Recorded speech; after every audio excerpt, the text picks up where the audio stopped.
गणानां त्वा गणपतिगुं हवामहे कविं कवीनामुपमश्रवस्तमम् ज्येष्ठराजं ब्रह्मणस्पत नः शृण्वन्नोतिभिः सीदसादनम् प्रणो देवी Saraswati वाजेभिर्वाजिनीवती धीनामवित्रयवतो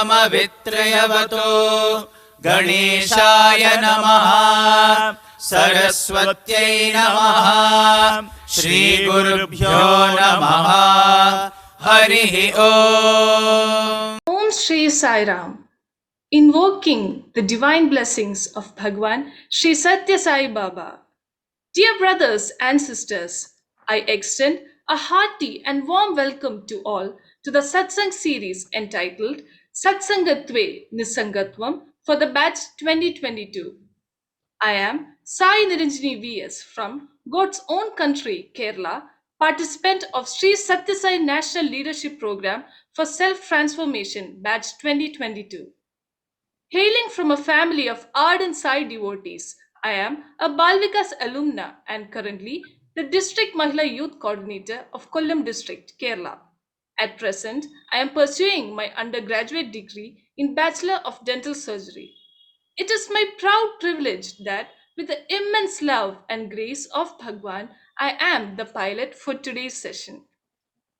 The Bhaja Govindam proclaims that Satsang is the first, most essential and the most efficacious step towards the final goal of Jivan Mukti, that is, liberation from life itself.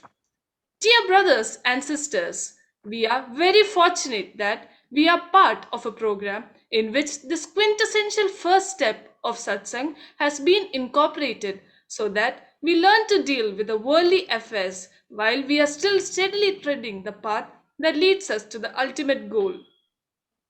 These sessions have been organized to give us a glimpse of how Bhagawan's teachings have unmissable relevance and practical applications in our day-to-day lives, which will be beautifully depicted through the life stories of the speaker who has been lovingly guided by Bhagawan himself. To usher in the first speaker of the season of Satsangatve Nissangatvam, I now call upon the AV team. Swami says, "My dear students, take note that you must live for the sake of an ideal and not for mere living. To lead an exemplary life, you need love of the nation and love of the Atma." The speaker for this evening session is a person who has exemplified this dictate of Bhagawan and has lived her life as his message. Divinely blessed in almighty service, Smt A Sridevasena I.A.S. of the batch 2008 from the state of Telangana. Smt Sridevasena completed her MA and PG diploma in Statistical Methods and Applications from the Indian Statistical Institute, Kolkata. She has served the state of Telangana in various capacities such as Collector of Jangaon, Peddapalli and Adilabad, the backward tribal regions of the state of Telangana. During her stint as the Collector of Peddapalli, under her able stewardship, the district has been ranked first in the country as the cleanest district in Swachha Sarvekshan twice in 2018 and 2019, awarded by the Prime Minister of India. Besides the above, she also led the district of Peddapalli, which was also awarded 2 more Swachh Bharat awards, namely Swachh Sundar Shauchalaya Award and Swachh Darpan Award by the Government of India. Under her able leadership, Peddapalli also became the first open drain free district in the country with effective solid and liquid waste management at the household level. Smt Sridevasena also spearheaded the construction of community toilet complexes for men and women in every single village of the Peddapalli district. Being a feisty champion of women empowerment, Smt Sridevasena has led the creation of a district brand of sanitary napkins named Shabala, which has facilitated affordable menstrual hygiene products to the young women of Peddapalli. She also organized self-defense program named Shakti, which imparted training in the Indian martial art of Kalaripayattu to 15,000 school and college students, Anganwadi teachers, and women employees in Peddapalli district. Smt A Sridevasena has also been recipient of the Deen Dayal Upadhyay Panchayat Sashактikaran Puraskar for 2018 under two categories of Best Mandal and Best Gram Panchayat under the sanitation sector. Her love for environment and greenery around led her to take up the Greening Initiative program, wherein she ensured the transformation of the 60-kilometer stretch of Rajiv Rahadari, the national highway passing through Peddapalli district, into a visual treat with rows of flowering and shade-bestowing plants flanking the roads. Amidst many accolades that she has won, Smt A Sridevasena has received the Seva Award from the erstwhile Governor of Telangana, His Excellency Sri E.S.L. Narasimhan for the year 2018, and from the current Governor, Her Excellency Srimati Tamilisai Soundarajan for the year 2019. Smt A Sridevasena has also been awarded the Telangana Best Brands Award under Women Leadership category for the year 2019. She has also received the Women Super Achiever Award 2020 at the 7th World Women Leadership Congress in Mumbai. Smt A Sridevasena has won acclaim internationally as well. She had been nominated to be a part of the Indian delegation to the prestigious World Water Week held at Stockholm in the August of 2019, wherein she made her country proud as she shared her experiences of sanitation in Peddapalli district on the international forum. A paper on the success story of More Crop Per Drop, which encapsulated the Sriram Sagar project, which resulted in double production of paddy with utilization of half the amount of water for irrigation, was presented at the Third World Irrigation Forum held by the ICID, International Commission on Irrigation and Drainage.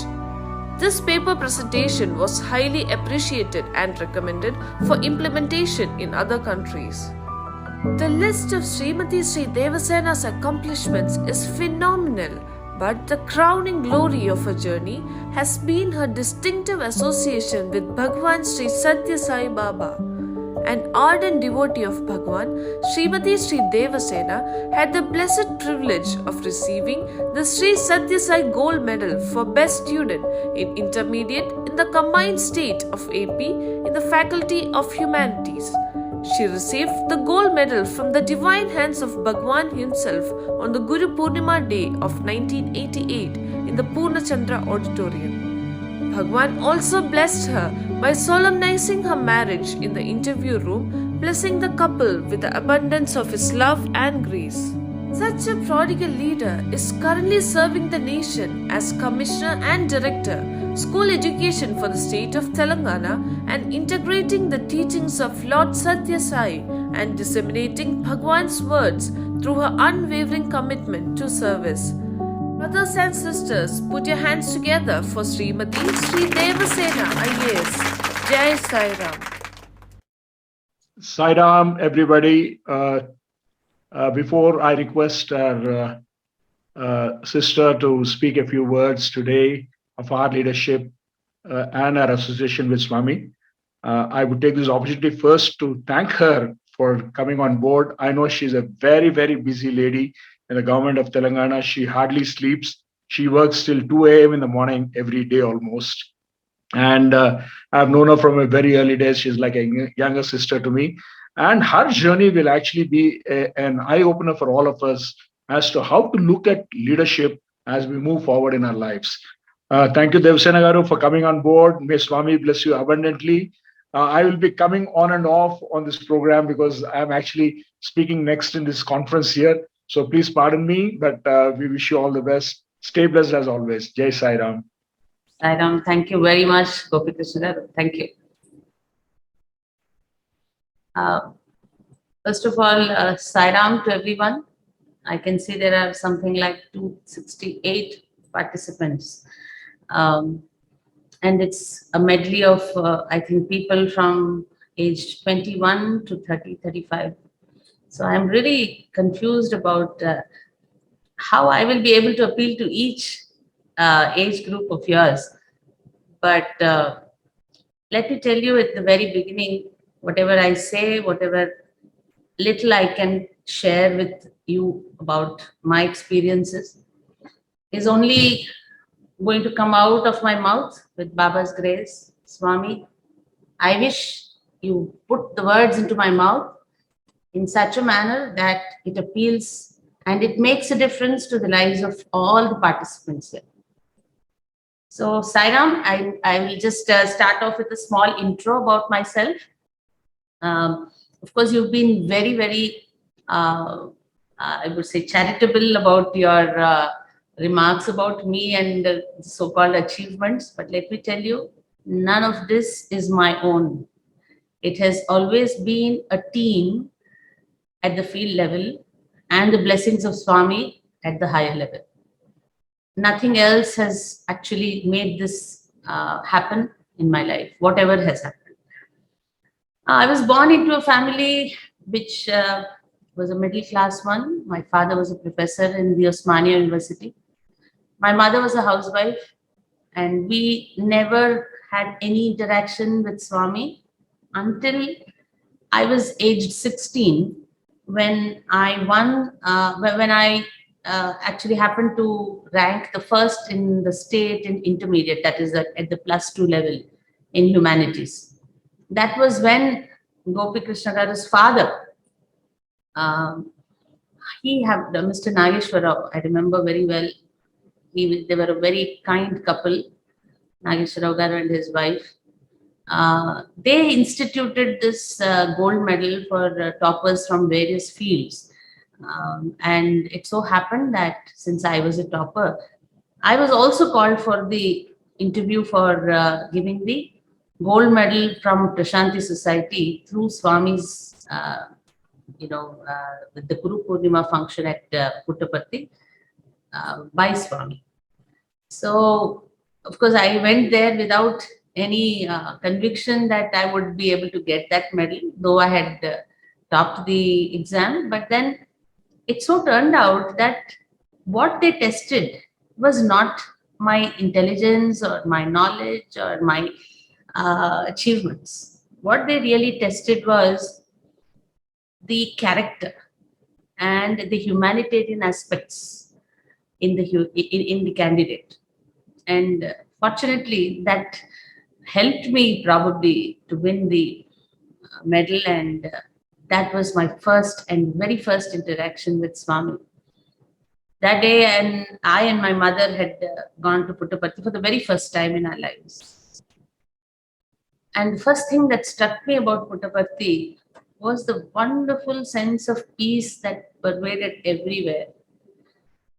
I felt like, for the first time in my life, a fluttering leaf comes to a halt and tries to experience something more divine than just movement, just running around with life, just competing, or just doing something in a very mechanical way. So that was the first experience I had in Puttaparthi. And when Swami gave me the medal, I don't know what overcame me. I just fell at Swami's feet and said, Swami, you have to take care of my life. I surrender myself. And that was something so involuntary. I cannot even tell you, you wouldn't probably believe if I said that there was absolutely no practice or no preparation for the whole thing there. It just came so involuntarily. And since then, I have had no turning back. Swami has led me through my life by holding my finger as if I were a little girl. And that has happened practically every single day in my life. After I finished my graduation, I appeared for the civil service exam, and things were just moving in that direction when I met my husband. Of course, it was an arranged marriage, and my husband's family also happened to be Swami's devotees. That is how, Swami makes everything happen behind the screen for you. You don't really have to plan anything as long as he's guiding you. So then came my husband into my life, who is the anchor of my life today. And a wonderful set of in-laws and an in-laws family who feel so much pride in whatever I do. Uh, we belong to a generation where the daughter-in-law is not really very, family is not very open to the daughter-in-law going and working, especially in a job like mine, where you would require long hours of work and steady concentration on the job, which meant that several things back home had to be taken care of others. That included my mother, my mother-in-law, my husband, and several other family members who helped me, rise in my career. So I really, really personally have a great feeling of gratitude to all of them, and mainly to Swami, who made it all happen by putting things, all the chess pieces in place. Now you will look at me as probably, someone um, who has done so much, or who has, been a woman and done maybe more than what I would probably imagine myself some years ago. But let me tell you, when I started off, I was this girl who was, born in a very traditional family, who would not, be allowed to cut her hair, which I'm doing now. um, I was like a very, very protected kind of a child. Though I had my little moments of, going against the dictum and then getting caught being the insubordinate kind of a child.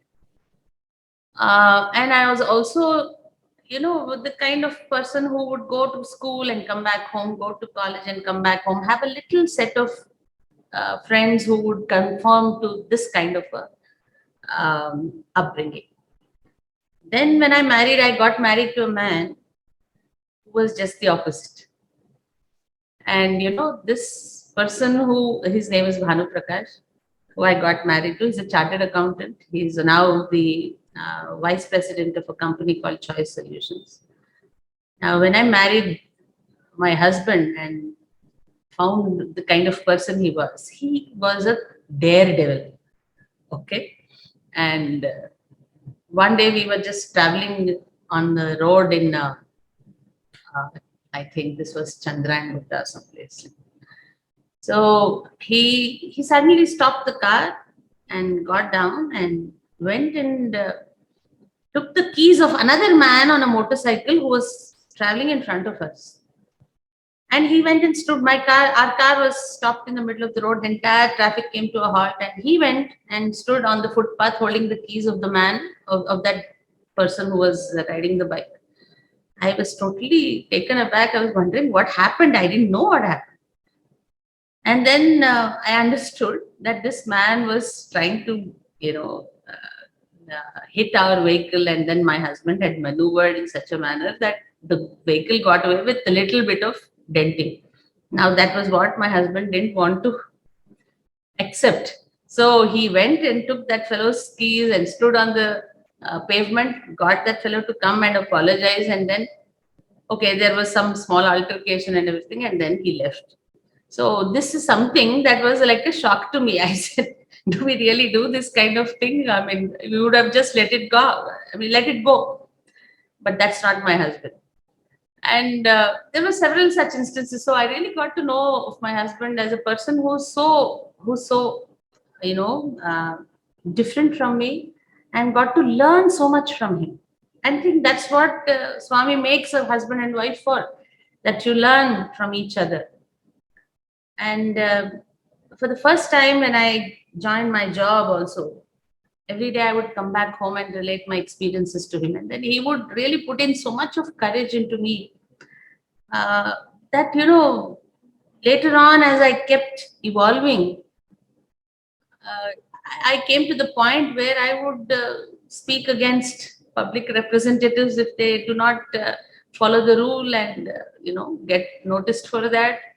And there were instances when I was taking a lot of risk in my work just because I wanted to do what was the right thing. So that is how Swami supported me through my family.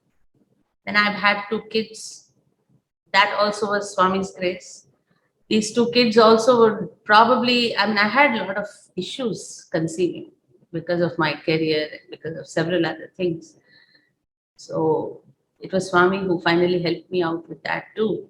And I'm a happy mother now to 2 wonderful children. And their names are also after Swami. One is Sai Kirtana and the other is Sai Arjun. So I really, really have a blessed life thanks to Swami. Now to come to the actual interaction with all the participants here. We are talking of self-transformation. I can tell you, I believe in certain principles of learning that I've had in my life, which I would like to share with you. And these, I think, have been the basis for the transformation that I've had in my life. I won't even say transformation as much as I would say it is the course of development of an individual's psyche, an individual's ability to take on circumstances, take on different situations in life. The first thing I would say is one must believe in one's own potential. This sounds so cliched, I know that. It must be sounding very cliched to all of you. But this is something we all forget.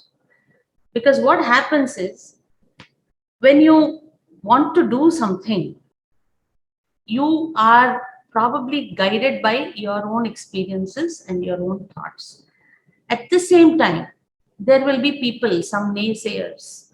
There will be situations that will be so difficult that you might think that this cannot be overcome. But then, when you believe that you have certain potential, that is why you are on this earth. I don't believe that there is anyone here on the earth who does not have a purpose for which he or she has been created. This is something that has really been more and more intensified. I have been able to believe more and more in this as I have been advancing in my age and in my life. I will give you just one example. When I joined my service, I was the subdivisional magistrate of Hyderabad. I don't know if I'm taking too much time. How much time do we have, Shubhada? Madam, we have 30-40 minutes more. Okay. We'll take questions after that. So yeah.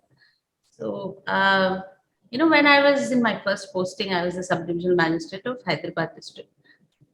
That was when there was a lot of clearance of slums and encroachments going on in the state, in the district, because at that time there was huge dearth of land, as is in the case of most metropolises.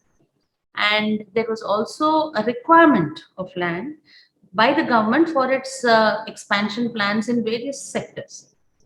So I had to do a lot of demolitions, including one for the secretariat itself. And for the secretariat itself, we had to remove something like around 15 slums, which were situated within the secretariat. And that was the constituency of the opposition MLA. I wouldn't want to take names or parties, but it was the opposition MLA. Now, my biggest task, which was pending for almost 20 years before I took charge, was to clear all those slums. And when I went to the place, they were all, very agitated, very angry, and also very aggressive. They said, "We will not move from here. This is where we've been all our lives." So we had to do a lot of talking to them. And I believe before me, when one officer had gone, then his jeep was set on fire and the man was manhandled. Fortunately for me, I was not woman-handled. But definitely there was a lot of resistance.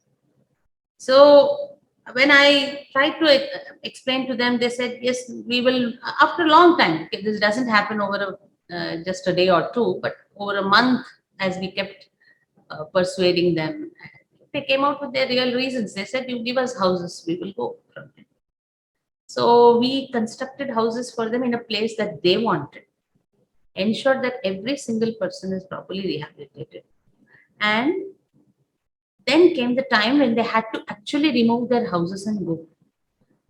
At that time, the local MLA, who happened to be the opposition party member, he came to my office and threatened me. He said, how dare you? He said, do you think you can do this in my constancy without my knowledge? I will see the end of your career. This is what he told me. And that was my first posting. And the blood was racing in my veins, out of anger, out of frustration, because I had done everything and it was just that the people had to move. And he was hell bent on changing the whole thing. Then, I went to the place again and told them that, see, tomorrow is the day you'll have to move and your MLA is not cooperating. So let me know what your opinion is. And the people, they all raised their hands and said, ma'am, no matter what, you are giving us better houses. You have come to us with your solution based on what our requirements are. You have worked with us for so many months. We will go by what you say. They said that, but I didn't really believe it. The next morning, I sent the vehicles to them, and the MLA was sitting on dharna in front of the slum for the people whom we were trying to rehabilitate and whom he was trying to so-called protect. But the people themselves demolished their own houses, picked up whatever could be retrieved from those the remains of the houses, got into the lorries that we had arranged, went and got themselves rehabilitated. And this man was sitting on a dharna. At the end of half an hour or 1 hour, by which everything was empty, he had to just get up and leave. So what I'm trying to tell you with this experience is that I never believed I could do that. I was just fresh out of college and I never knew how to handle MLAs. I never knew how to handle people.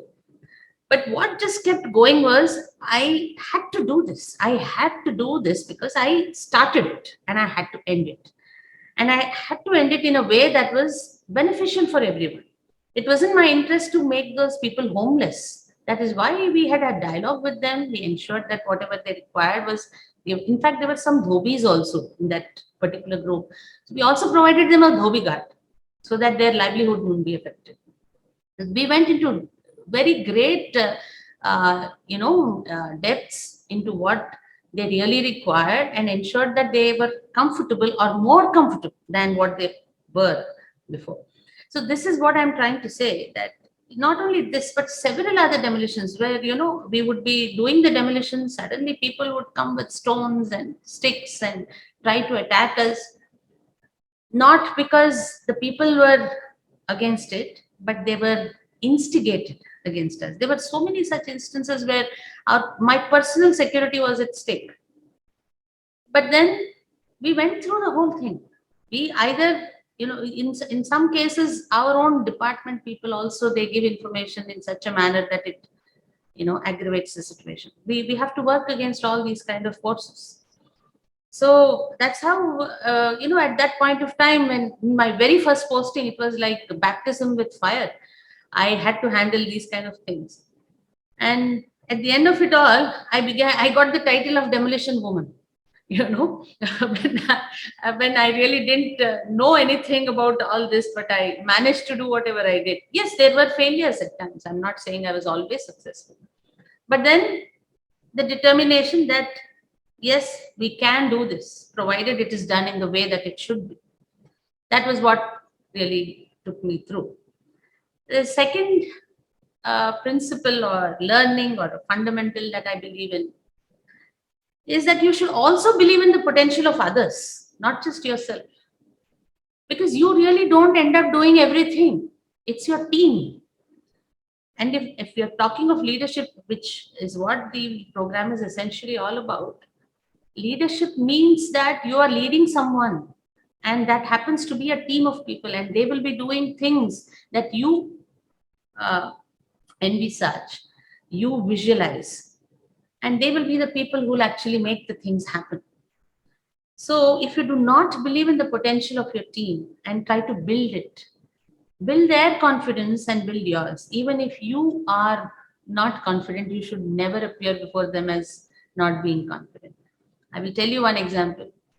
When we were nominated for the Swachh Sarvekshan Award, and we were to get the Prime Minister's, we didn't get it by then, but then the entire program was going on, and we were being judged based on several parameters.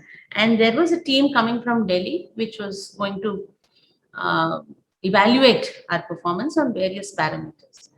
That was just the very time that I was held up in Delhi. I couldn't come back to my district. And it so happened that some people who were against, who didn't want us to show the good work that we had done, they had taken these people, the people who had come to evaluate us. They took them out of our district to some other place. They had taken them to give them some, whatever they wanted to. They took them for lunch and dinner, and they started. I was given to understand to tell them that the work done in our district was not good enough for them to even evaluate. This was the inputs that these people had given them. And my people called me hurriedly and they said, "Ma'am, this is what is happening. They've taken away the team. They've kind of hijacked the team who came to come evaluate us. And looks like the team might not give us a favorable report." I said, "Fine, don't worry. We are not depending on people who who would be led away by someone who gives you wrong inputs. If that really happens, then we will fight it out. We will say that this is what we've done. Please send us a team that is not, that cannot be weaned away by others." So my people were, my team at the district level, they said, "Okay, ma'am, if that's how you like it." Then I held a video conference with all of them and boosted their spirits, though mentally I knew that, when I'm not physically there to really understand what would be the impact of these people's visit was not really easy for me to handle. And it so happened that the team came.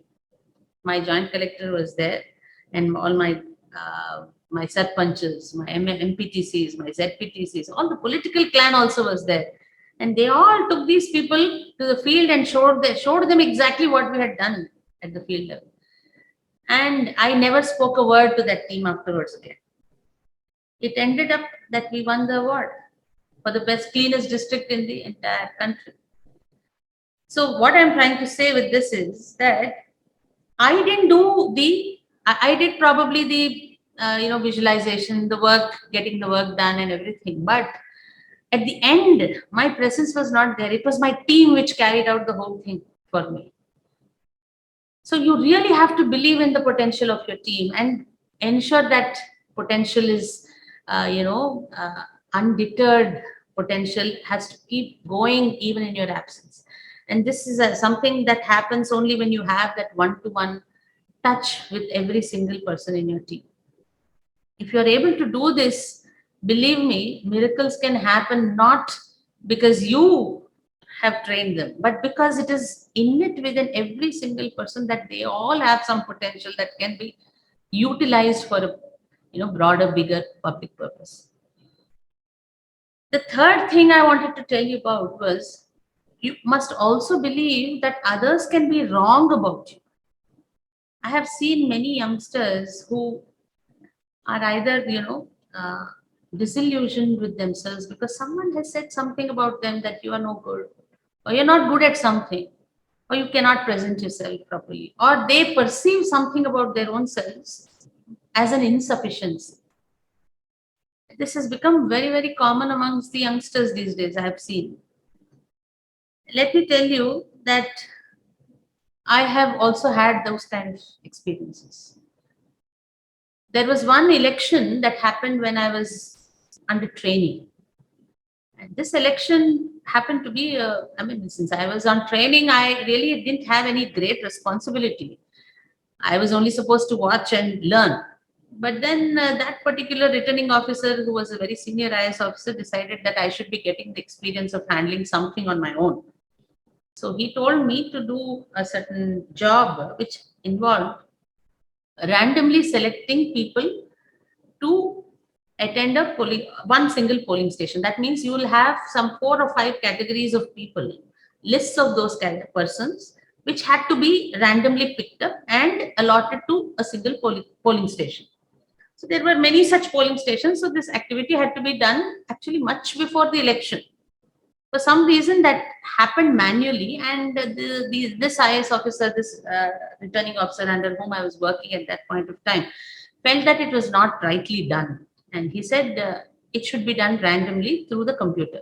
In those days, we didn't have this kind of software where you could immediately kind of generate random allocation of persons by picking up from various lists. Now, of course, it's far easier. In those days, we didn't have it. So when I was entrusted that job, I sat with the available staff who were trained in software and everything, and we did it the whole night. And I was continuously getting, in those days we had pagers, we didn't have cell phones. So I was getting pager messages from my boss asking me whether it is done, and it turned out that it wasn't done. But early morning, by about 4 o'clock or so, we finally finished it. And then we displayed those lists.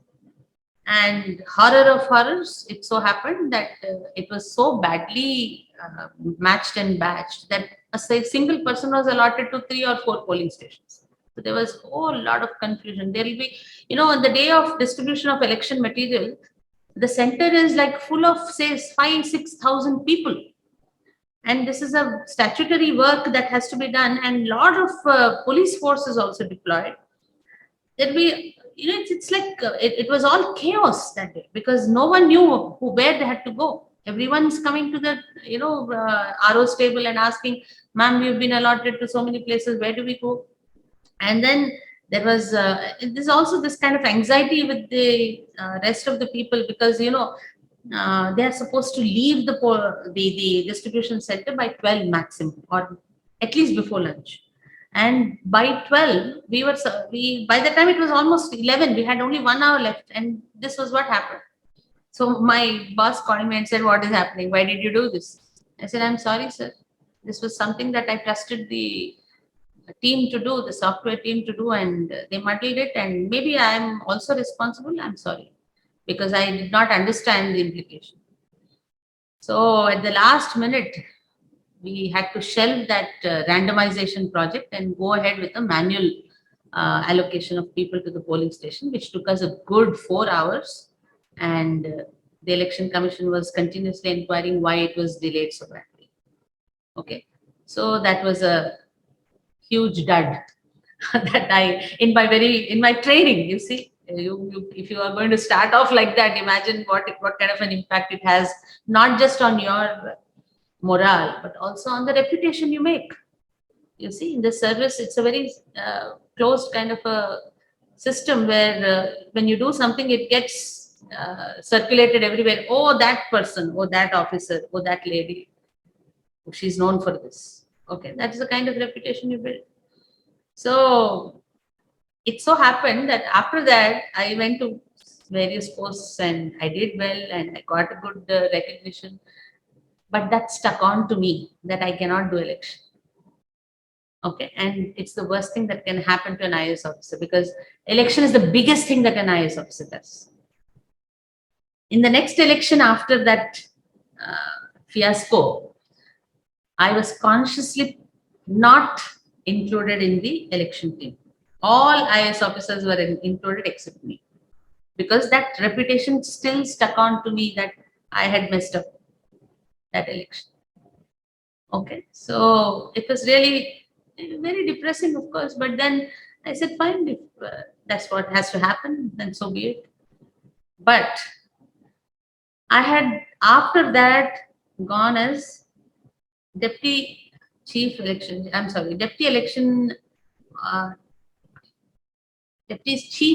officer to the election commission itself. Okay, I was appointed as Deputy Chief Election Officer to the election commission itself. And I was doing so well there that I was asked to train the rest of the states also in conduct of election.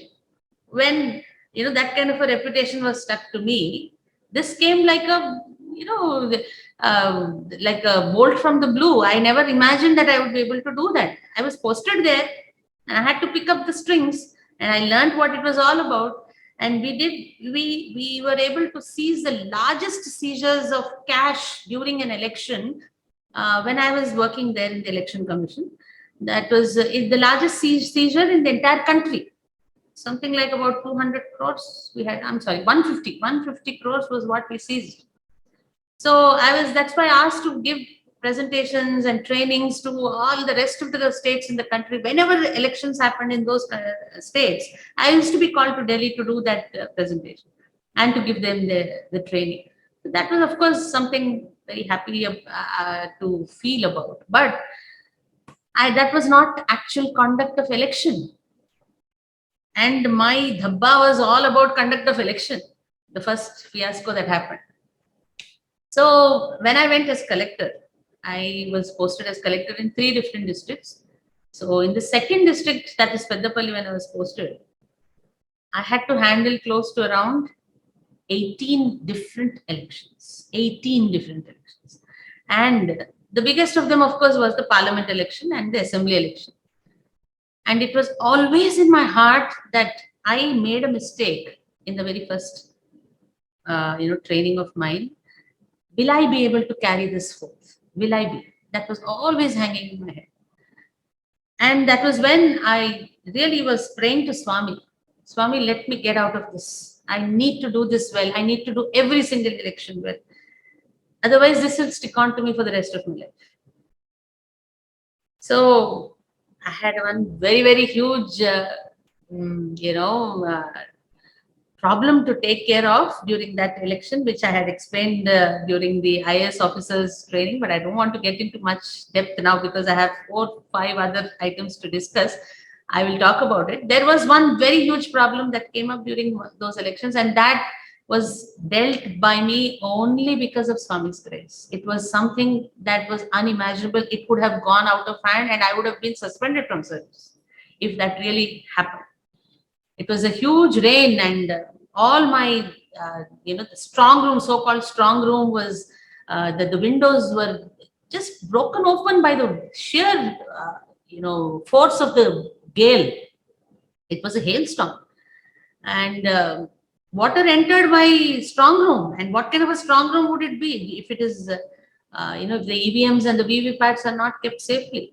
And if there is a compromise on the security of these, of the VVPATs and the EVM, then the election has to be conducted again, and essentially the returning officer is fired. There will be a new returning officer. That's how it is. And it happened during that election of 2019 parliament election. That wasn't parliament. I think it was assembly election, 2018 assembly election. So then water entered the whole thing, and fortunately for me, you see, if it wasn't for Swami's grace, the water did not touch a single VVPAT or a single EVM. And if you would see the kind of, gale that we had and the kind of destruction of the windows and the window panes that we had, you would never imagine that inside you would, have, say, EVMs and VVPATs kept safely and that water doesn't touch them. It was a pure miracle, nothing else. And of course, we could convince also the contestants that there was no hera-fairy there, that it happened, it was a natural cause and everything. And they also very, very clearly told us and the election commission that we are completely satisfied there's no security breach as such. And therefore, the election continued and the counting happened and the results were declared and there was no problem for me. And this is what I'm trying to say about when others have certain impressions about you, it need not always be true. It may be true for some part of the time. You may also evolve. They may also evolve. You need not take everything what other people say or think about you on its face value. And many times people are wrong. I can tell you about the current generation where they are easily affected by these kind of comments, especially by bosses. Boss is not God. Okay. So if someone is making a wrong assessment of you or making an assessment of you based on his limited knowledge, why should you take it seriously? You should be able to get over it. And I know it is difficult. And like I told you already, it stuck on to me for a period of 15 years that I could not conduct an election. But then I conducted 18 elections after that successfully. So let us try to, keep the brain free of any such opinions from others who are probably sometimes true, sometimes right, but you have the opportunity of changing it if you wish. And the next point I would like to tell you is never give up on anything that you truly believe in. If you truly believe in something, it could be life ethics, it could be work ethics, but you shall never give up if you really believe in it. I can tell you there are many people in this service who come with very great intentions that I have to serve the people, that I have to, create a better society, and I have to be able to use my, the seat of power to help people. But somehow, midway, things change. They start comparing themselves with their counterparts who are probably better off. Someone is going in a BMW. You have your own proper. Nowadays, of course, we don't have ambassadors. We have better vehicles than that these days. But then, yeah, definitely, an I.A.S. officer's life is not like the chief executive of some private company or a multinational company. It's not like that. Definitely, we work harder. We have lesser perks, and we have more people to answer. So it is not an easy job. So, once you are in this service midway and you start comparing yourself to people who go on vacations to exotic destinations and you're not able to even get leave for that, then you start feeling, some people start changing themselves. They say, why am I here? And sometimes people also tend to become corrupt because the salaries are not like, we do get a good pay. I mean, I'm very happy. But then a lot of people are not very happy. They would like to have better pays, and for that reason, they get into corruption. And there are people who feel that this is a donkey's job. Why am I here? Why am I doing all this when so many other people are doing lesser work, earning more, and living happier? So midway, this kind of a change, it's never good for you. If you believe in certain ethics, that you are here to do some service, that has to continue. You cannot say that in the middle of the service that I will, change my tracks and decide upon things that are actually supposed to be very fixed for every individual. Even for that matter, not just work ethics, but also life ethics. I have seen, when there's a person who meets with an accident on the road, it happened to be one of my own cousin. This cousin of mine was injured and was lying on the road. He was hit by a vehicle and no one came to his rescue. No one did. He breathed his last on the road. I've seen many such things happen. But there are also people who would, go to any extent and try to find help for such people. Not saying the world is all bad, but there are certain instances which, you happen to witness and you feel that some people have the feeling that if I go to a little more than my limitation or to a little more than what I'm expected to do, then I'll be unnecessarily causing myself more trouble, more pain. Why should I go that far? That kind of a limitation also, a lot of people think it's sensible to be like that. They say they feel that it is, life ethic is, something different for them, that मुझे अपना काम करना है, मुझे किसी के इसमें झमेले में नहीं पड़ना है. So I think that is something we have to change. This is much more getting rampant in this kind of in today's society. If you look at Nirbhaya, it really brought tears to everyone's eyes in this country. Why would that girl have to suffer like that on the road? No one bothered until it all happened, and then we start raising slogans and holding the flag, candle marches and all. But yes, maybe if you really believe that someone has to be helped and you have the power to do so, power I don't mean in terms of being in a seat of power, but the ability to do so, you must. And even if it means going to any extent, I'm not going to tell you my life experiences about whom I have helped and in which way I've helped, because what one hand does, the other hand should not know, is what is the basic ethic. But I've tried my best, and I always pray that Swami helps me do that. Because if it wasn't for that, why should I be sitting in this chair today? He didn't bring me here because I would like to see those 3 letters beside my name, or I would like to see some uniformed man coming if I just press a bell. No, that wasn't his intention, definitely. It was because if I'm here and I can help a few people, he will put that punya in my account. And that is why he put me here, is what I sincerely believe in. And that shall never change. That should never change. And another point that I want to make to you is about whatever is the outcome of your actions, find a learning in it. Many times things don't happen the way we want them to, but there will be a learning from it. And that learning will be very useful for our lives so that you don't fail another time.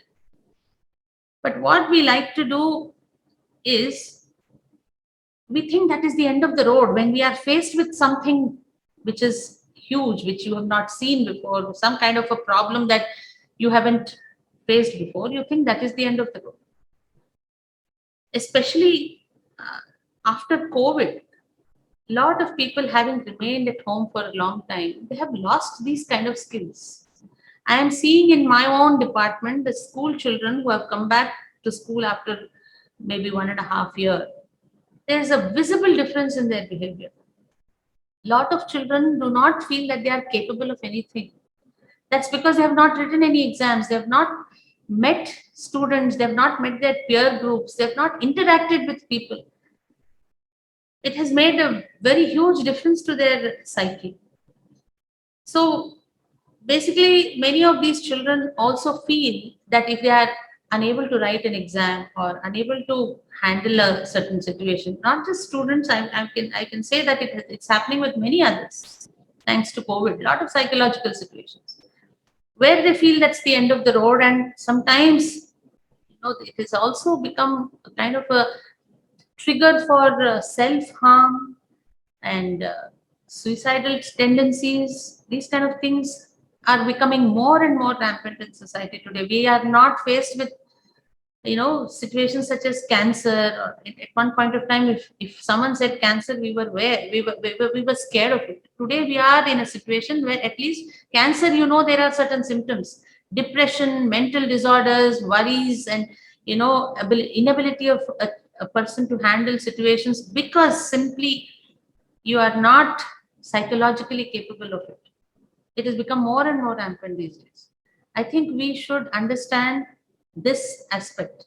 And there are just 2 principles one should believe in when you are faced with that situation. Number 1, you have to wait. Give yourself, take a break. Just sit back. Sit back.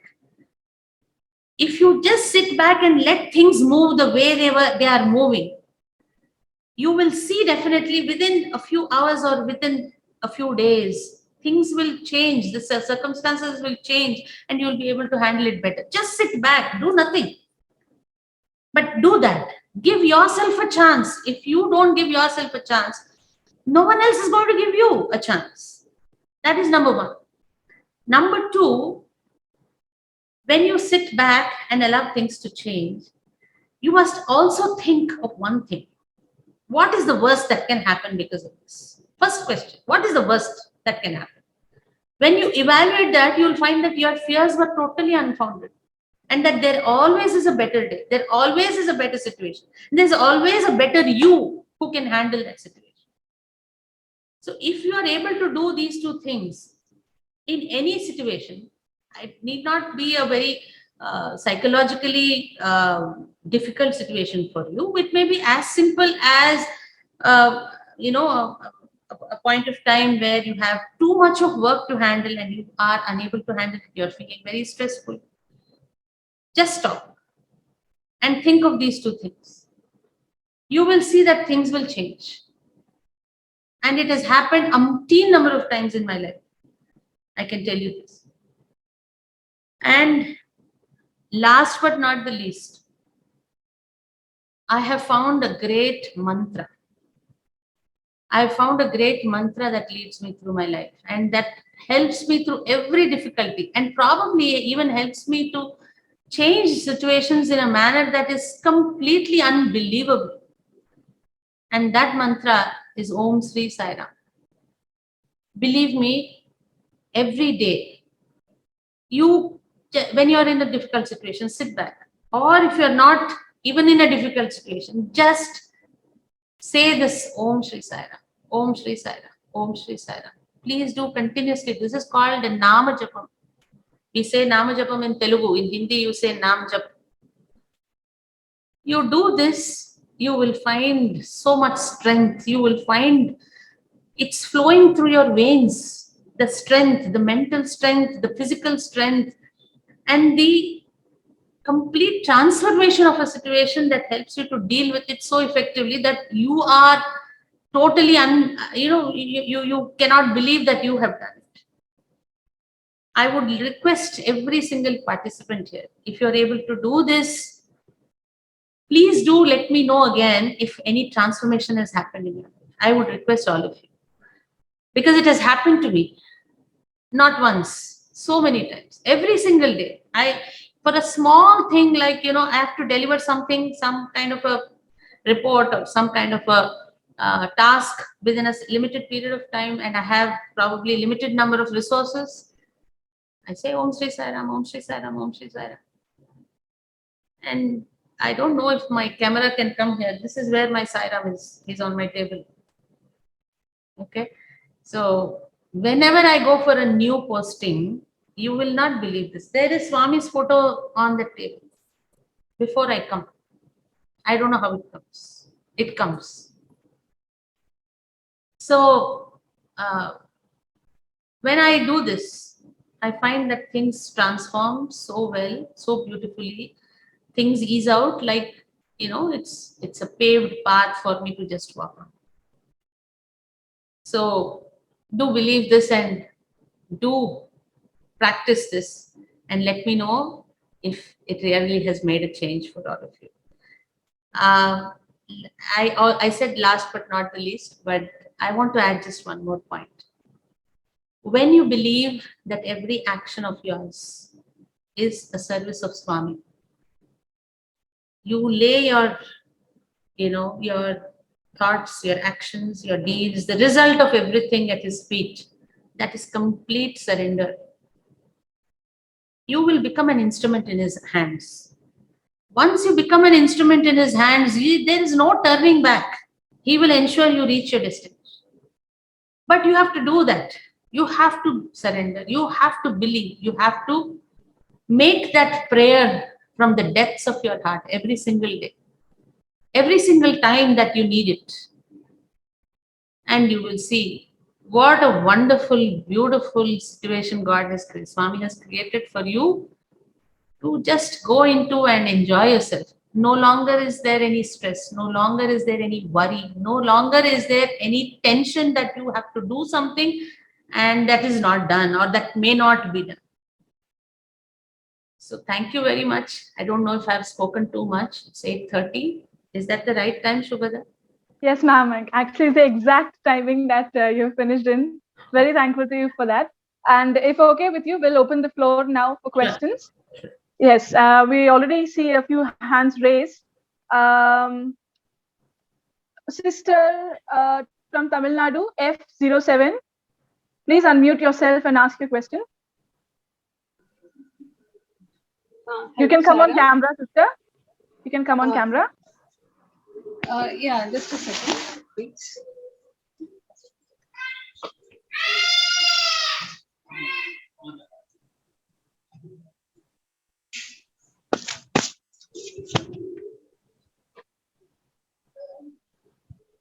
Okay, go ahead.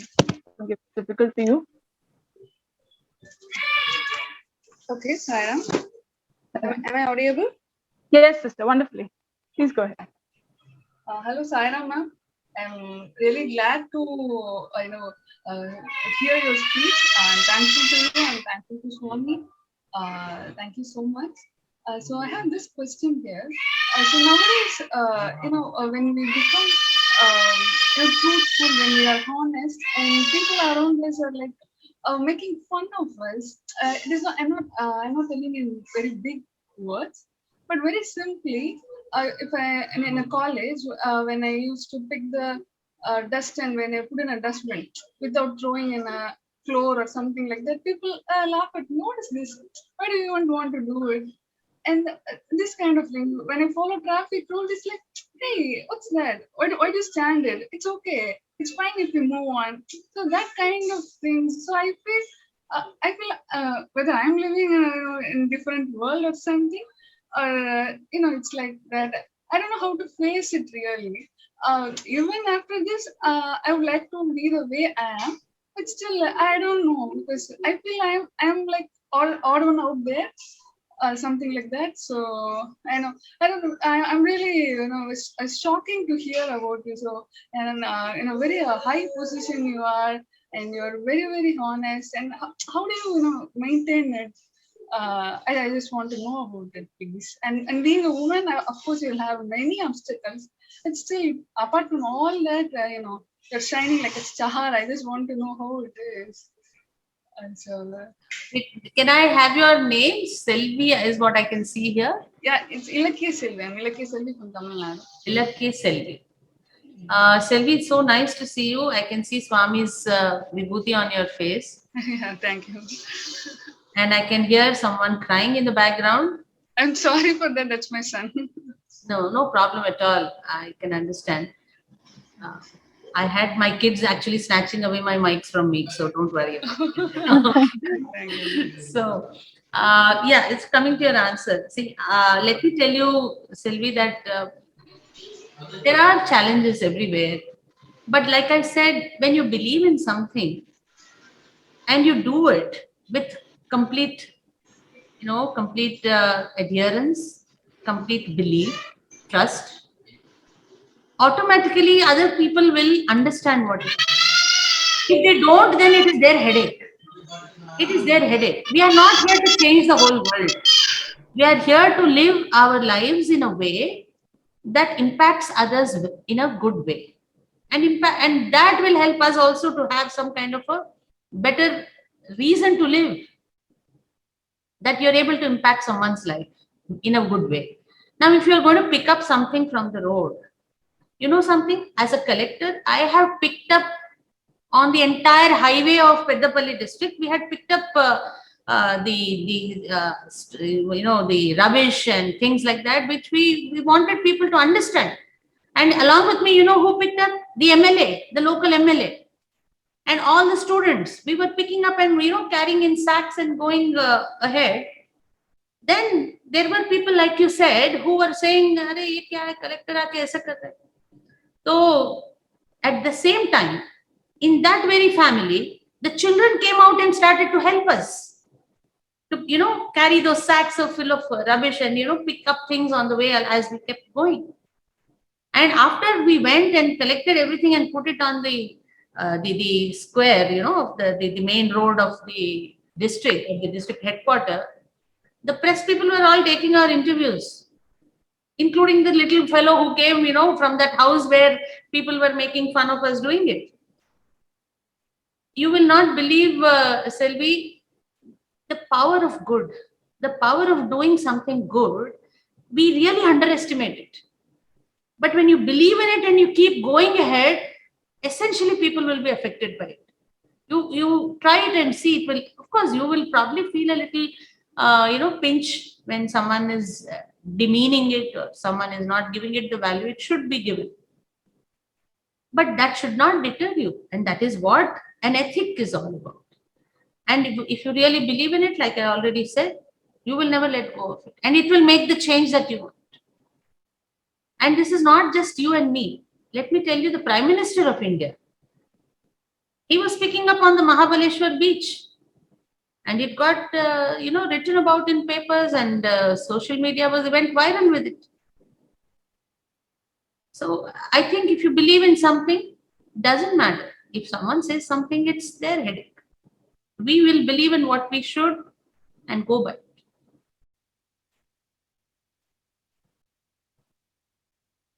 Thank you, madam. I hope, Sister Selvi, your question has been answered. And we'll move on to the next. Yeah, thank you, ma'am. Thank you, ma'am. So I'll be, more courage. I'll take more courage, and again, I will not hear to them. Thank you so much. Thank you, sister. Sister Aditi from Chennai Metro. You can please unmute yourself, come on camera and ask your question, please. Sairam ma'am, very honored to be a part of this meet actually, to listen to you speak. It's a great blessing for me. Ma'am, my question is about teamwork. So like initially when you are engaged in a teamwork, we go with a lot of motivation and a lot of positive vibes. No? We're going to think that we're going to rock this and we go in. But after a few days, you tend to look at the people, you know that few people are capable of doing these things. Few people, they're so laid back and totally not interested. And there'll be very few people who actually work really hard and compensate their work, the work that's meant to be done by the others as well. Because eventually you need to submit a work which is good enough and not subpar, right? So under such situations, how do you deal with these people when you are a perfectionist yourself and you want to deliver something very exceptionally well, and so that something that demands a great applause, but at the same time you're just pulled down by a few people who don't really cooperate with you enough, and you end up thinking that why to even bother asking help from them or getting them do this job, because eventually you're supposed to repeat the whole thing on your own, and you start overdoing your work, you start compensating that part as well. And at the end of the day, it doesn't give you a sense of satisfaction, because when you think that if things were going the right way, you could have done much more better. And that's the feeling you start getting. So how do you deal with this perfectionism and at the same time try to have a bit of confidence that fine, let us give them a chance and see how they're going to do, and in that way, how do you normally deal with such a work environment? Can I get your name? It's Aditi, ma'am. Aditi? Okay, Aditi, I couldn't see you, but I heard you well enough. Aditi, I understand your frustration, because I myself am a person who doesn't like my maid making my bed. I have to make it myself. I can't see a single wrinkle on the bed sheet. Okay, so I'm that kind of a person. But then I can't do it every day, can I? I do it when I can, but then someone comes and sits on the bed, and definitely someone else has to make it. So you learn to adjust a bit to, I think being a perfectionist is not such a great thing after all. I think one has to also try and reduce it, because for the reason that you can't sit on the top of the peak and expect everyone else to climb along with you. It can't happen. Sometimes I'm not deprecating the reason to be to deliver good quality work. I'm not doing that. But I'm saying, as a leader, you should be able to compensate to the extent possible. I cannot say that you will be able to compensate for every person who's not giving his best in the team. I'm not saying that at all. But maybe, little less of perfectionism is always helpful, number one. Number two, helping these people, there has to be a midway, isn't it? If you're going to have a team working for you, you and your team have to come to some midway, a golden mean where you will be able to deliver together. So that way, how can you help them is what you should look at, where you can apply their abilities to the to the task on hand in such a manner that it helps the project or the task on hand without having to put them away from the thing, saying that you're no good or you're not able to do or you are not willing to do. There will be such people everywhere, I know that. But then, one kind of a conscience conscience raising also has to happen in such people. I have seen such people in my life too, in my office right now, right here also. Recently there was one man who was not doing much work at all, and whatever work was being given to him, he was not delivering. I was really furious with him because I don't give much work to this person, but whatever I was giving also, he was not delivering. Then he came to me one day. I said, I'm going to transfer you from here because you're not doing well enough. Then he came out with a story that he had cancer, that his family was, he cannot stay in a different place from where his family stays. And well, I definitely felt bad for him. But then I cannot also keep him in my team here without delivering anything. So we sat and discussed. And I told him, you tell me what is the work you can do best. I will give you that work. So he said, ma'am, give me some time.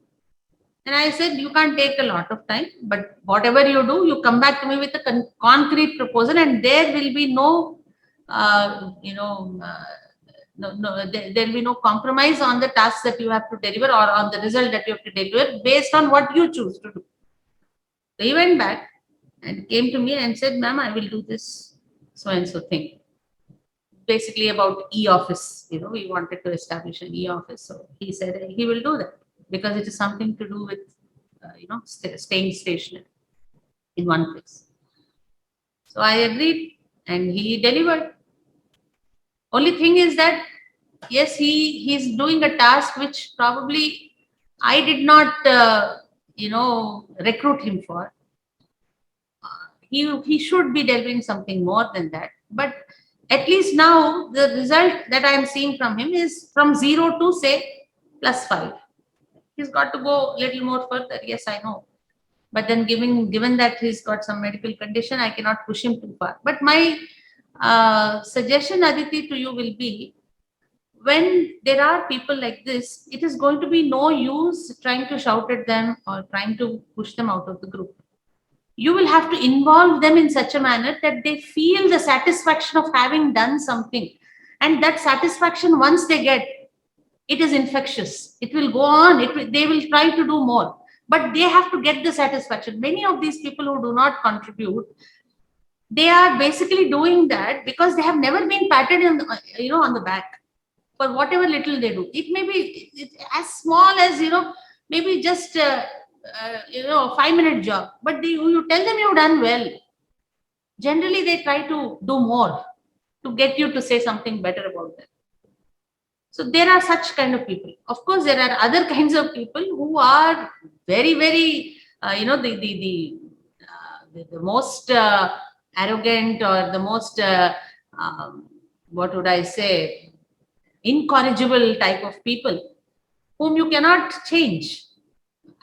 I think very less number of people belong to that category. But most people are either in this category where if you try to give them a task that they can do, they will start. Or in the other category where you pat them on the back and then carefully try to involve them in your work, gradually try to increase their level of difficulties and let them experience the feeling of having done something, the satisfaction of having contributed, and that they have that potential which they hitherto never experienced or explored before. I think, 80% of people fall in these two categories. The remaining 20%, yes, I have no solution for them.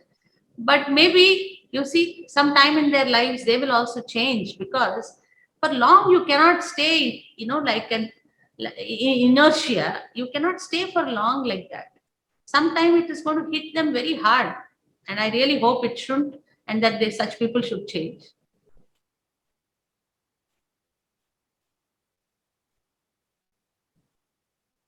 Right. Thank you, madam. Sister Aditi, I hope your question has been answered. Yeah. We'll move to the next person, Brother Vasudev from Telangana state. Please unmute yourself. Go ahead, brother. Saira madam, it's an honor to listen to your entire story and the insights that you have shared. I have heard that you have worked in Adilabad district as well.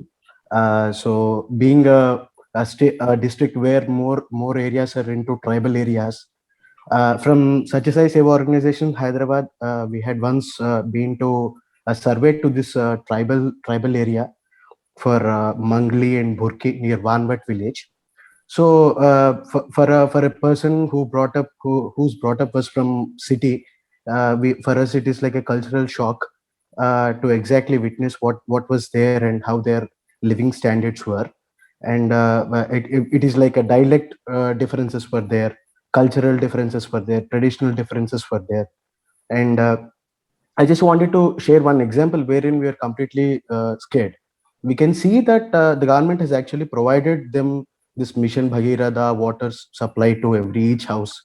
But this particular tribal area, wherein the community had a belief that they have to drink water from a particular well, which is like more like an open drain. A source is only the rainwater, and whatever the slug and other dirt is there, it gets mixed into it. So each house has a tap connection. Actually, they have a tap connected to the house. But how do you think? I mean, how do you convince those people? Like it is not even if we communicate them about the hygiene practices or the awareness that we give, they are not ready to accept.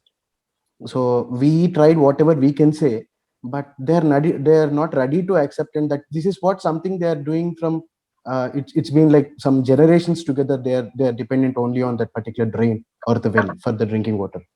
So how would you convince the people who are actually not in a situation to listen to you, or are not ready for changing their mindsets, as a collector, as an administrative officer? How would you what would be your road plan for that? Vasudev, I happened to visit a similar village when I was collector in Adilabad, where, as you said, they had water, Mission Bhagirath water in every single house, but they were not drinking that water. Mission Bhagirath water, basically, for others who are unaware, is safe drinking water supply through piped drinking water supply, and through a tap in every single household. That is a huge project taken up by the government of Telangana, which has been appreciated across the country and is being replicated also in many states. So yes, I understand this. Now, what happened when I went to visit that particular village? I'm not able to recollect the name, but then a similar situation was there then. So I asked them why they were not drinking. They simply said this, that if we drink water other than what we are used to, we will fall sick.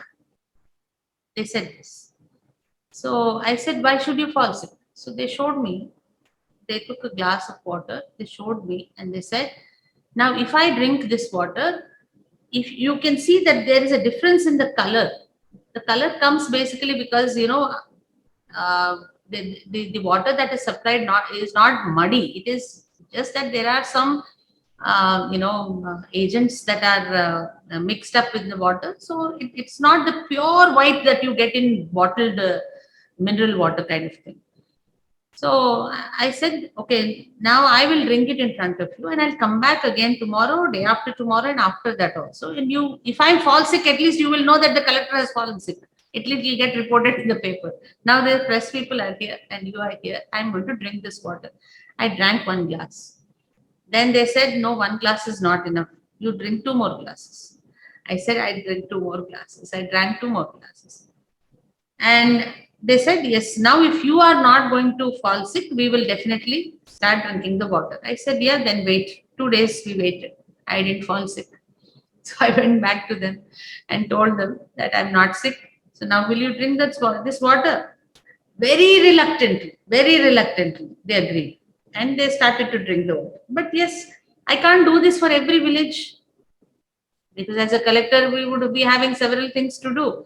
It so happened that I went to that village where such a situation was there. But Vasudev, like you said, this is not a thing that can change within a day or two. Okay, lot of change has to happen, and that can happen only through education. And let me also tell you that there is another side to the Adivasi culture.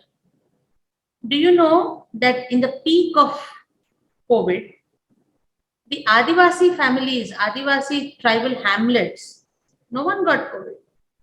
No one got. And do you know that they are the cleanest places? They don't have open drains, Adivasi hamlets. There are no mosquitoes in Adivasi hamlets. And they have such wonderful practices. When someone dies in the hamlet, the person, the family is not allowed to spend money for the funeral of that person. The entire village spends the money. They collect the money and spend it for that purpose. Do you know there are villages in Adivasi hamlets where the village itself has taken up oath not to allow liquor to flow in the village, and they themselves have stopped drinking totally. Not because an NGO went there, not because an officer like me went there, not because some activist went there, but because they realized it themselves and they did it. And will you show me one place in the urban areas where such a thing can happen? Will people in urban areas stop drinking liquor? They won't. But in Adivasi hamlets, it has happened. And let me tell you one more thing. They build their huts in such a manner that it is so cool inside. I don't know what technology that is. Even in the heat of summer, you'll find it very cool inside. And their festivals, they are so much in connect with nature, which we are not. We really have to learn a lot from them.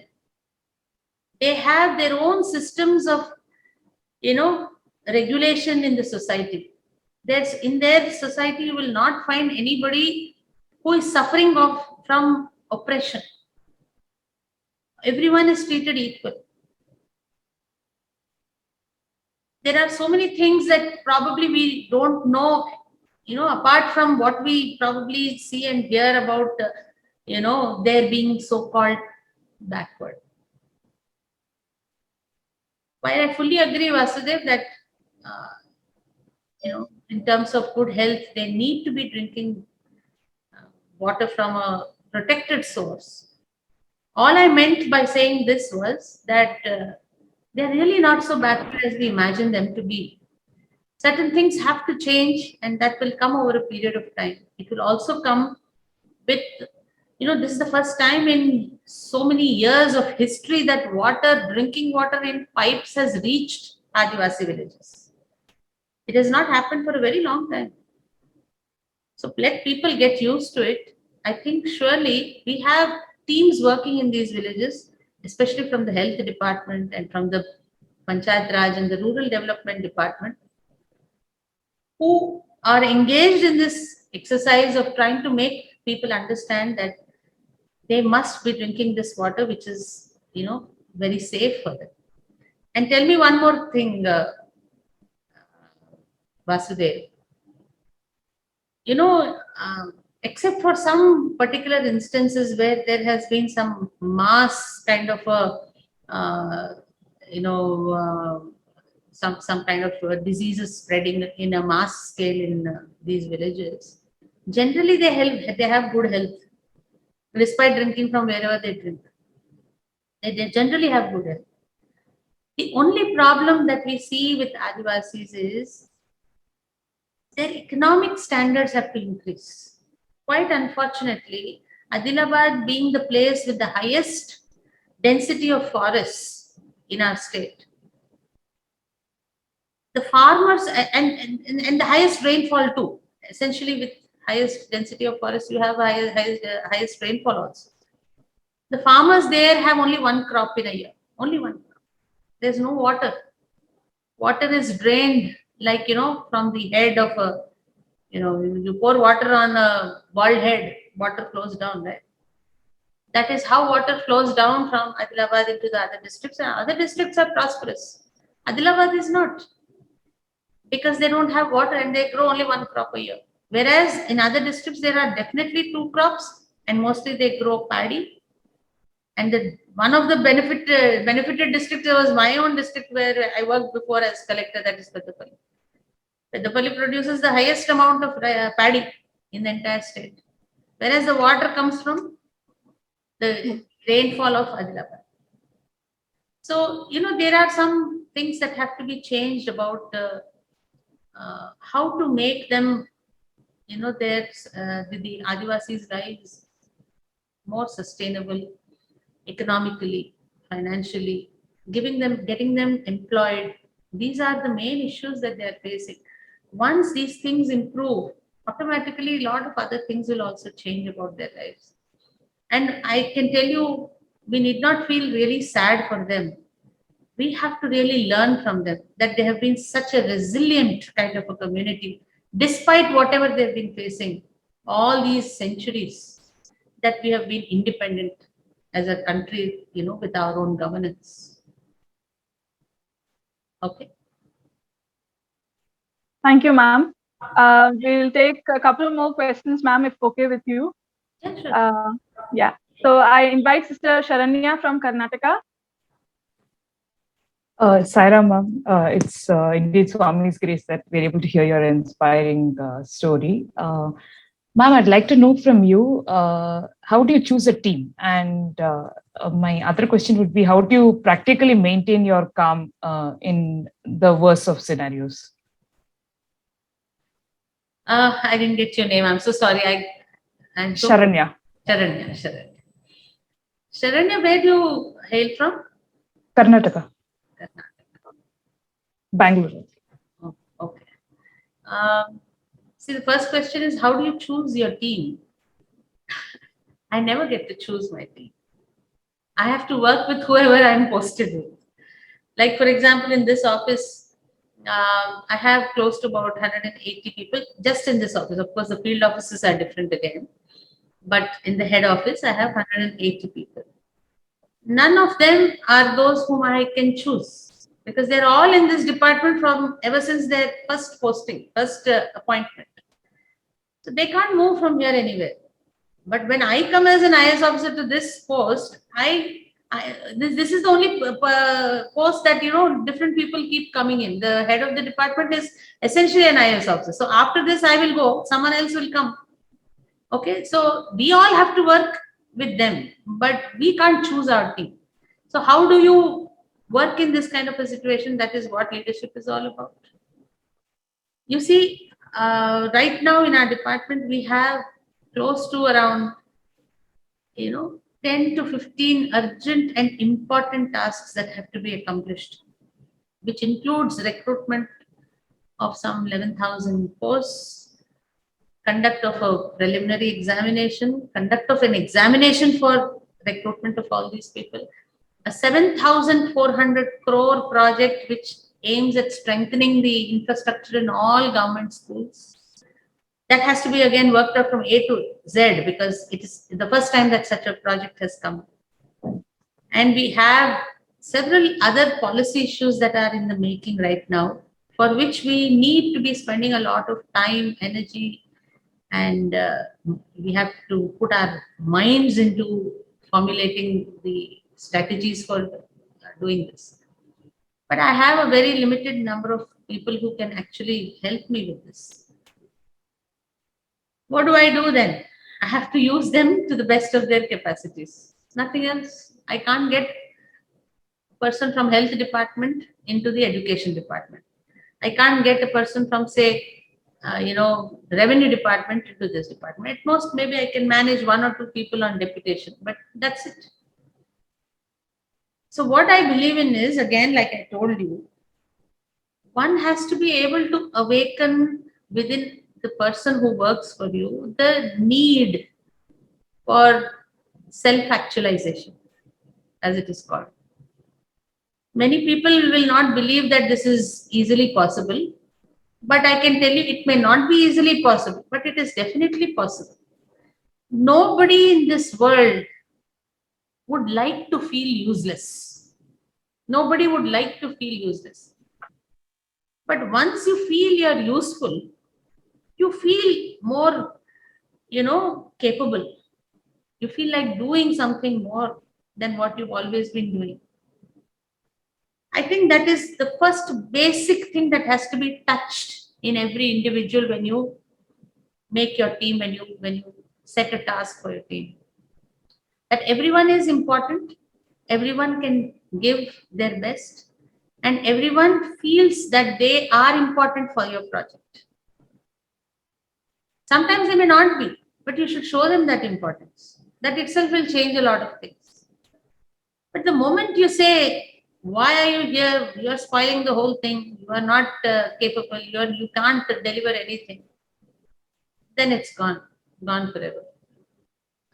You will end up doing their work ultimately. So is that sensible? So breaking up your task in such a manner that it meets the capacities of the people working with you is the first thing to do. Then you must also be able to build their capacities. That is another important thing that we forget. In the hurry to meet deadlines, we forget that even the people who work for us need to be trained, need to be given some enhancement of some capacity building. So when you do that, essentially they will start working better. When you have no choice to choose a team, this is what you need to do. But if you really have a choice to choose a team, then of course the best should be always at your available for you. If not, then this is the way. Now, what was the second part about? How do I deal with stress? Is that what you said? Keep Yeah, like calm, how do we? keep you calm. Yeah. One thing is, Sharanya, I can tell you that it is not an easy job to keep your calm. Many times you are ruffled not because of your inability to handle it, but someone actually tries to ruffle you. That is the kind of situation we most of the time are in. There are several people who do that. I mean, sometimes it could be the press, sometimes it could be a politician, sometimes it could be, a competing officer. It could be something, anything. Okay. It could be even the public. Okay. They will try to purposefully ruffle you. Now, how do you keep your calm? The first thing is, how much are we letting down into the heart? I always tell my kids also the same thing. What comes here should not go down here. Keep that bar here. When you don't let things go down, that means you are not feeling much about it. The moment you don't feel much about it, then your heart does not give signals, to the brain to get agitated. That's the first thing to do. The next thing to do is try and understand why they are making such things, such comments or such insinuations or such creating those kind of situations where you will easily lose your calm. They will have an agenda. So if you are actually doing what they want, you are fulfilling their agenda. Now, what could be more foolish than that? So if you don't want to get into a situation where their agenda is satisfied, then you better, it is simpler, tactful and more practical to keep your anger under control. And you just dispose of them the way they must be without any emotion whatsoever. But yes, there will still be situations where you lose your calm. There will still be such situations. Now, what do you do then? The best way is to stop conversation. I deal with 56 teachers' unions, okay? 56. And dealing with teachers' unions is no joke, let me tell you. Many times I get ruffled. Many times I get angry. I stopped the conversation. That's all. I said, kindly leave it there. I'm not going to get into any further conversation. If there is anything, please let me know on a sheet of paper. I will examine it. That's all I said. And why do you get ruffled? Again, that is another question you have to pose. Because you believe you're right. That is another problem with ourselves. You believe you're right and the other person is wrong. Why should that be the case? It is possible that you are angry, but you may not rightfully be angry. You may be angry for the wrong reasons. You may not have understood that person correctly.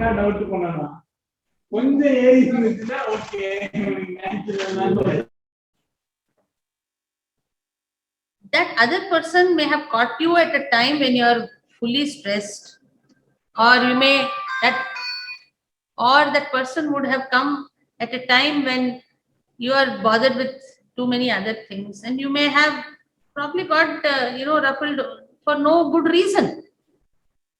That also has to be looked into before you lose your calm. I can't say that everyone can do this. It will take some time for people to get adjusted to that kind of a thing. There have been situations when I lost my calm and shouted, and well, reap the consequences also. We are not perfect human beings. But then most of the time, one should also look at the other side, whether our anger is warranted. If you look at the other side, maybe you will understand that there is probably something that you have missed. And when you try to understand things from the other side, you may be, you may be more equipped to handle the situation better. Okay. Thank you so ma'am. much, ma'am. Thank you, sister. Thank you, ma'am. Ma'am, we'll take one final question and then we'll wrap it up. Brother Sai Prashant. Okay. Hi, ma'am. Blessed to be part of this satsang. Myself, Prashant from Chandigarh, Haryana. My question to you, Devasena ma'am, is that, ma'am, in a practical situation, like you are stuck in a dilemma. One is stuck in a dilemma to choose. Once we have done an exercise of pros and cons and everything's been done, and we have narrowed down from plethora of options to maybe 2 or 3, and those 2 or 3 are equally good. So how to go about in that kind of a situation? In a dilemma. Prashant, is that your name? Yes, ma'am. Prashant. Prashant, this is not a really easy question. It also depends heavily on whether it is an ethical issue or whether it's a career issue or whether it is something to do in your job. What exactly are you hinting at? Is it something that, yeah. Career maybe, ma'am, first, then ethically also, like you have pointed out. See, if it is an ethical issue, there is nothing to think twice about. It will be a difficult path, but if you want to stick to your ethics, then you better follow that path, whatever it brings. And when you go on the path that, good ethics take you, believe me, you will be supported in all ways, that you will not imagine. Like they say, I don't know if you would have heard the Shah Rukh Khan कहता है ना अपने वो कौन सा movie था वो? What movie was that? I don't remember.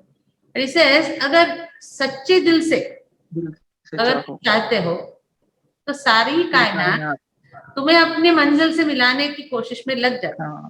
बिल्कुल बिल्कुल है ना. तो ये बात है कि you have to believe in something. If you believe in something, then that path gets easy. I'm not saying Shah Rukh Khan is God or whatever has been written as a dialogue, that person is a messiah or anything, but this is a practical truth. Okay. And that is as far as ethical situations go. And as far as career situations go, if you want to choose a career, see, everything depends on what your abilities are about, Prashant. You must be able to make an analysis of what you can do. If I'm an I.A.S. officer, my son need not be an I.A.S. officer, okay? My daughter need not be an I.A.S. officer. But that is what we like to think. That's what we probably inadvertently put into our kids also. And that's how kids get into this situation where they don't know what to do. Should I please my parents or should I do what I want? Or should I do something which is totally different, of which I have no idea, but I have a liking to do. Okay, these are very, very difficult choices to make, I know. But let me tell you, Prashant, if it's a career choice, sit down, think, do a proper, research, understanding, talk to people who have been into that career that you want to be in, get as much information as is possible, and make a conscious choice. That choice need not be ruled by opinions of others, expectations of others, or your own misgivings that you may not have done the right thing. No. Let it be a simple, practical approach. If you have to choose a career, it depends on what you are capable of, what are the opportunities, what you expect from that kind of career. You may not be ready for what that career gives you.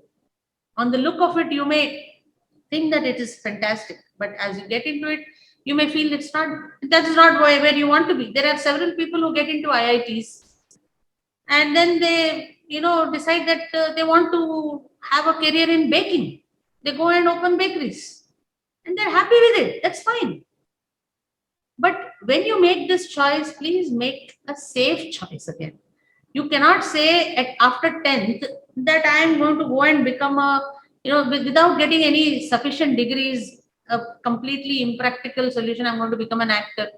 हो सकता है तुम actor बन सको, अच्छे actor भी बन सको, लेकिन थोड़ा तो you have to have your basic degrees. उतना तो रहना चाहिए. So that is why I'm saying that when you make a choice, make a conscious choice, number one, make a practical choice, number two. Do not jump into something of which you have no knowledge. You have to make that effort to get that knowledge. Did I say about something else? A third kind of a choice? Did I say that?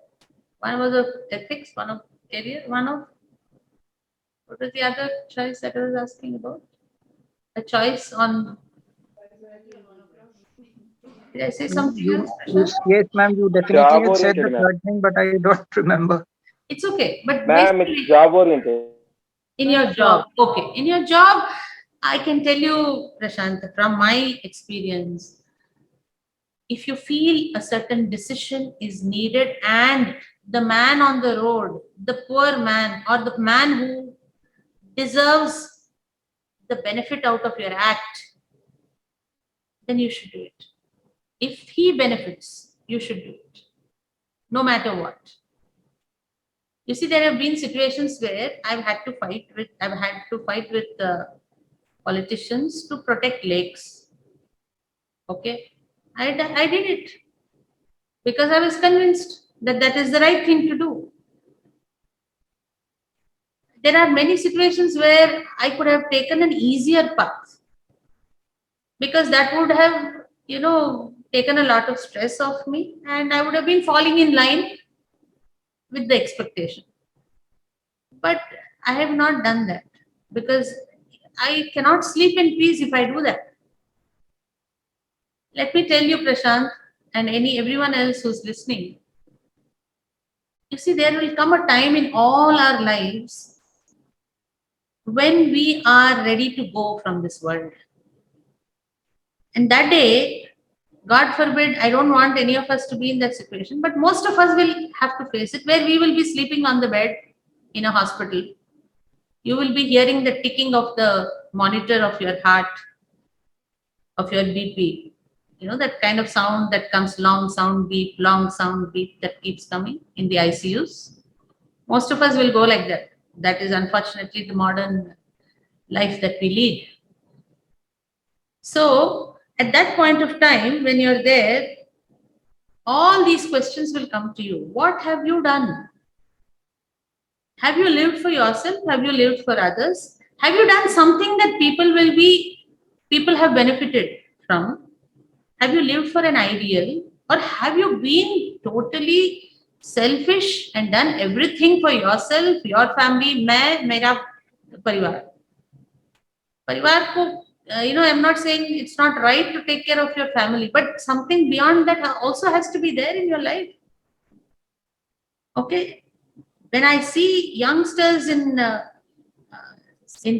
this kind of satsangs and in the Bal Vikas and generally in the Sathya Sai Seva organizations, I'm so thrilled because at that young age, people understand the meaning of seva and that they are doing something which adds meaning to their lives apart from all your educational qualification, all your financial achievements and everything else. That is when you will realize when you're on that last hours in your bed that, okay, I'm going happily because I've added value to my life. I've had added meaning to my life. I've not just come and gone. Because you will not take anything with you. You will only take the satisfaction that you have lived a life of, life that was meaningful, life that helped someone, life that people will definitely say that was not a useless one. And at that time, the very people whom we all worked for, say, for example, your family, 30 days, 40 days, somebody is in the ICU, bills will be mounting. For a day, it is 1 lakh in the ICU, as on date, in any multi-specialty hospital. Now that it starts to hurt the pocket of your people who are taking care of you, your husband, your children, your brothers, whoever is paying for your hospital expenses. So every day 1 lakh, unless you pay, you will not get the next treatment. Okay, and sometimes it happens that people do not go. They will continue to be in the ICU. Either they should come out or they should go up. Both the things won't happen. And at that time, the family is under intense pressure. Not that they don't love you, but the family is under intense pressure. So they will be trying to look for some solution. When is it going to end? Not that they don't love you, again I'm telling you. But they will try to see, kab tak chalega? Somebody will say, mera leave nahi mil raha hai.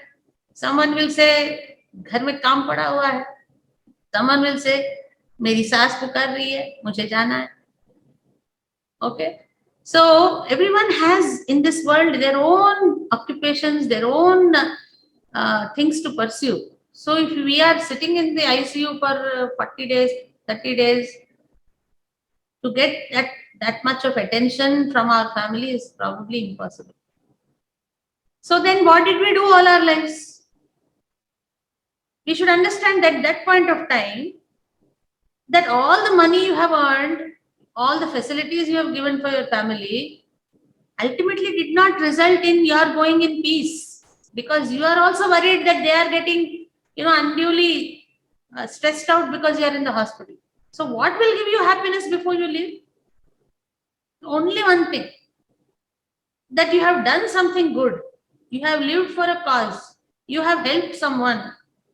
There is something that you cherish and that you have achieved that. Usse zyada, you will not have anything else that can help you go in peace. Nothing else will help us go in peace. So let us stick to that point, where your decisions have to be in tune with dharma. It has to be an ethical decision, whatever you take, even if it's a hard one. But dharmo rakshati rakshitaha. If you are going to protect dharma, dharma will protect you. This is my answer to you, Prashant. I don't know if it satisfies you, but definitely, ma'am, it was really helpful for me. Thank you, ma'am. Thanks for the answer. Thank you, ma'am. I now call upon Gopi uncle to please come and say a few words. All the other questions, we'll take them in the form of questionnaire later. But right now, I request Gopi uncle to please say a few words. Thank you so much, Dr. Subhada. I know the innings that Sister Devasena just played as the opening batsman for this Satsang series has been very, very useful to all of us. I'm sure our young aspirants to do something in their life now, they know, they have a sense of direction, actually, how to lead their life and how to actually live up with values and how to go forward. We will have a series of such sessions from eminent people like Sister Devasena. Thank you, Devasena Garu, for that wonderful. I was off and on coming in, but I heard most of it, what you said. It is very meaningful. And this program is basically a transformation program. And I'm sure that all the inputs that have been given to these youngsters will really support their career path, their life, their family life, and how they would go forward to contribute to the society as they start earning and going forward in their life. Thank you once again from the national team of the Sri Satsai Seva organizations. Stay blessed as ever you are, and Sai Ram, we'll meet soon sometime when you're in office. Jai Sai Ram. Over to you, Suvita. Thank you, Uncle. And I'll take this opportunity to also propose a vote of thanks from my side. Of course, our Commander-in-Chief has said his words, but I'd like to thank you, Madam, for such wonderful words. You are a perfect confluence of efficiency, empathy, empowerment, and you are such an inspiration for all of us. And I remember last year when during the civil services webinar, you had come upon, you had spoken there, and we had badgered and bombarded Uncle with so many requests to have you on board. And we're thankful to Uncle that he invited you today, and this season of Satsangatve Nissangatvam has started with the bang, and we're very thankful to you for your time and all the wisdom that you've shared with us. And I'd also like to thank Sister Sai Niranjani, who so beautifully ushered in this new season, and a huge thanks to the media team who have put up the AV. Thank you very much, brothers and sisters, for your wonderful job. Thanks to all participants for tuning in on time and keeping the session live with your wonderful questions. Last but not the least, everything that comes from him, we offer it all back to him at the lotus feet of our beloved Mother Sai. And I pray that he grants us all a wonderful evening where we internalize all that we've learned today. And with these words, I call upon Brother Varun to please end the program with Shanti Mantram. Thank you very much. Jai Sai Ram. Samastalokaah sukhino bhavantu. Samastalokaah sukhino bhavantu. Samastalokaah sukhino bhavantu. Om